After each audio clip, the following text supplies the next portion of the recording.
Shalom, Bapak Ibu Saudara yang kekasih di dalam Tuhan. Selamat berjumpa kembali dengan saya Daniel Johan dalam renungan kebenaran Alkitab pada hari ini, Sabtu 25 Desember 2021. Hari ini bertepatan dengan hari istimewa bagi umat Kristen, yaitu Hari Raya Natal yang jatuh pada hari ini, tanggal 25 Desember 2021. Saya mengucapkan selamat hari Natal bagi saudara-saudaraku yang merayakannya. Semoga Natal tahun ini membawa kita semakin dewasa dalam memahami maksud kedatangan Yesus ke dunia 2000 tahun yang lalu. Baik, hari ini saya akan membawakan renungan kebenaran Alkitab dengan judul Maksud Kedatangan Yesus ke Dunia. Kedatangan anak manusia ke dunia secara implisit telah dinyatakan di dalam Alkitab. Mari kita buka Alkitab kita di kitab Kejadian 3 ayatnya yang ke-15. Demikian firman Tuhan.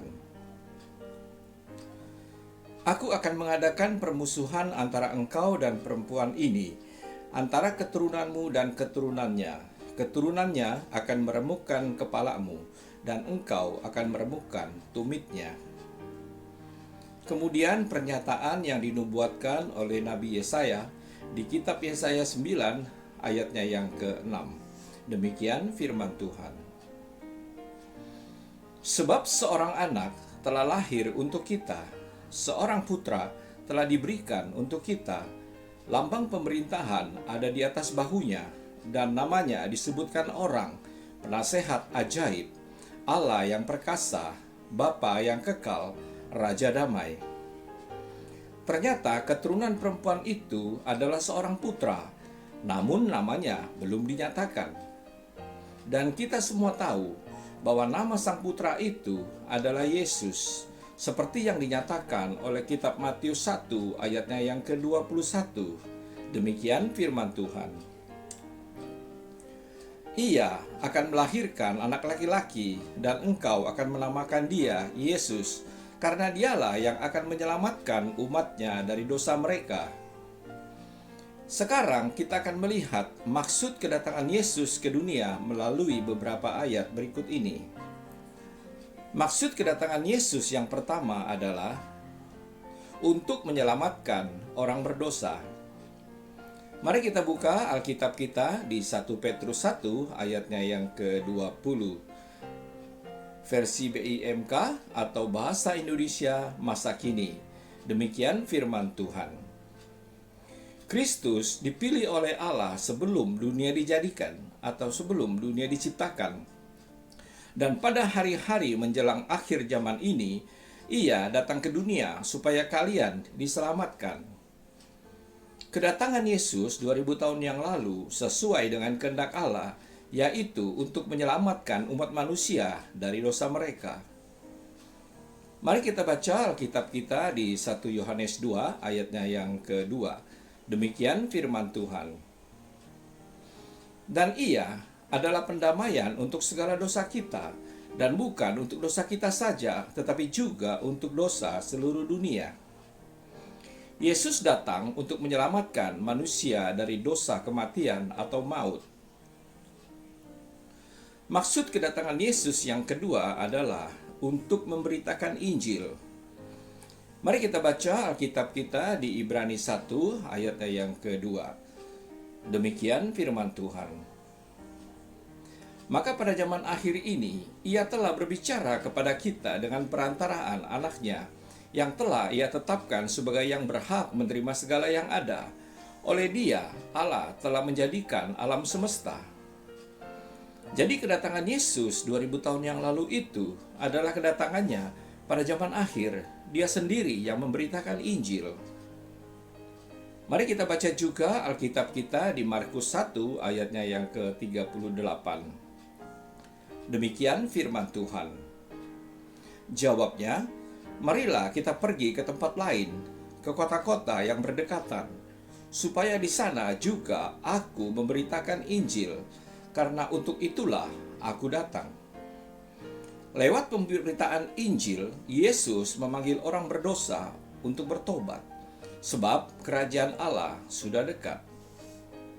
Mari kita baca Alkitab kita di Matius 9 ayatnya yang ke-13.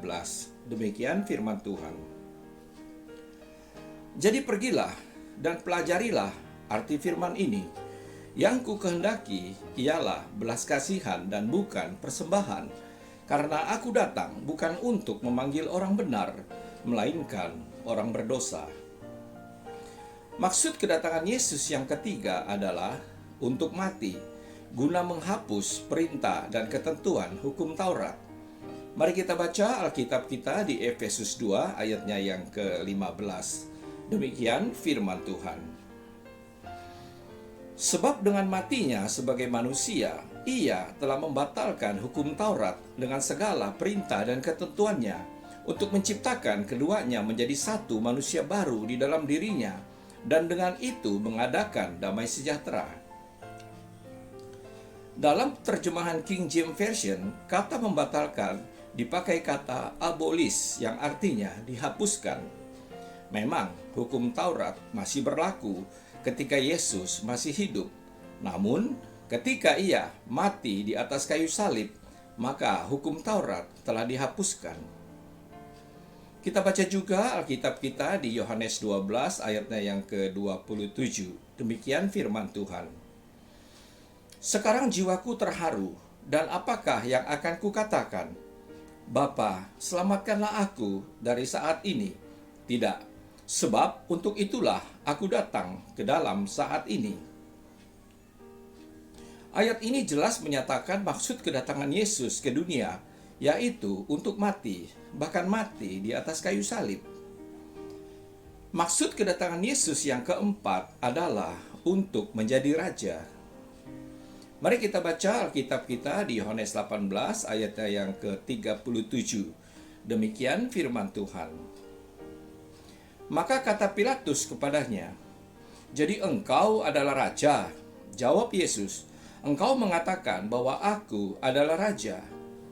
Untuk itulah aku lahir dan untuk itulah aku datang ke dalam dunia ini, supaya aku memberi kesaksian tentang kebenaran.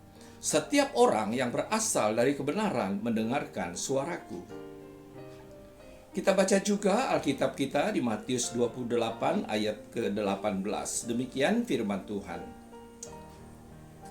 Yesus mendekati mereka dan berkata, "Kepadaku telah diberikan segala kuasa di sorga dan di bumi. Dialah raja di atas segala raja dan tuan di atas segala tuan." Maksud kedatangan Yesus yang kelima adalah untuk menganugerahkan keselamatan. Mari kita baca Alkitab kita di Ibrani 9 ayatnya yang ke-28. Demikian firman Tuhan. Demikian pula Kristus hanya satu kali saja mengorbankan dirinya untuk menanggung dosa banyak orang. Sesudah itu, ia akan menyatakan dirinya sekali lagi tanpa menanggung dosa untuk menganugerahkan keselamatan kepada mereka yang menantikan dia. Nubuatan tentang Yesus menyatakan diri ini Anda dapat baca nanti di Lukas 17 ayat 30, Matius 24 ayat 30, dan Markus 13 ayat 26. Sebelum peristiwa akhir zaman tiba, yaitu runtuhnya bait Allah pada tahun 70 Masehi, semasa hidupnya, Yesus pernah menubuatkan akan runtuhnya bait Allah. Anda dapat baca nanti di Matius 24 ayat 1 hingga ayat ketiga, Markus 13 ayat 1 hingga ayat keempat, dan Lukas 21 ayat 5 hingga ayat yang ke-7. Untuk itulah Yesus memperingati murid-muridnya atau orang-orang percaya saat itu agar mereka memperhatikan nasihatnya sehingga mereka dapat terhindar dari bara bahaya itu dan selamat jika peristiwa itu terjadi nanti. Anda dapat baca nanti nasihat Yesus kepada murid-muridnya di Matius 24 ayatnya yang keempat hingga ayat 51, Markus 13 ayatnya yang kelima hingga ayat yang ke-37, dan Lukas 21 ayat yang ke-8 hingga ayat yang ke-36. Nubuatan Yesus tentang runtuhnya bait Allah itu telah digenapi pada tahun 70 Masehi yang lampau. di mana bangsa Yahudi diserang oleh kekaisaran Romawi yang dipimpin oleh Jenderal Titus. Tentara Romawi yang dipimpin oleh Jenderal Titus meluluh lantahkan bait Allah dan menghancurkan kota Yerusalem. Itulah yang disebut dengan akhir zaman atau akhir dari zaman hukum Taurat. Sebagai penutup, kita orang yang beriman kepada Kristus dan senantiasa hidup di bawah pimpinan Roh, kitalah orang-orang yang telah diselamatkan. Kristus yang bertahta di dalam hati kita, itulah pengharapan kita akan kemuliaan Allah. Mari kita baca Alkitab kita di Kolose 1 ayatnya yang ke-27. Demikian firman Tuhan. Kepada mereka Allah mau memberitahukan betapa kaya dan mulianya rahasia itu di antara bangsa-bangsa lain, yaitu Kristus ada di tengah-tengah kamu. Kristus yang adalah pengharapan Allah akan kemuliaan. Kata di tengah-tengah kamu di King James Version dipakai kata Christ in you. Kristus ada di dalam dirimu. Sebagai renungan kita pada hari ini, jika seorang anak telah lahir untuk kita, seorang putra telah diberikan untuk kita. Percayakah saudara bahwa roh anaknya itu, yaitu roh Kristus, ada di dalam diri kamu? Jika orang tidak memiliki roh Kristus, ia bukan milik Kristus. Demikianlah renungan kita pada hari ini. Sampai jumpa lagi di renungan kebenaran Alkitab pada Sabtu yang akan datang. Tuhan Yesus memberkati. Amin.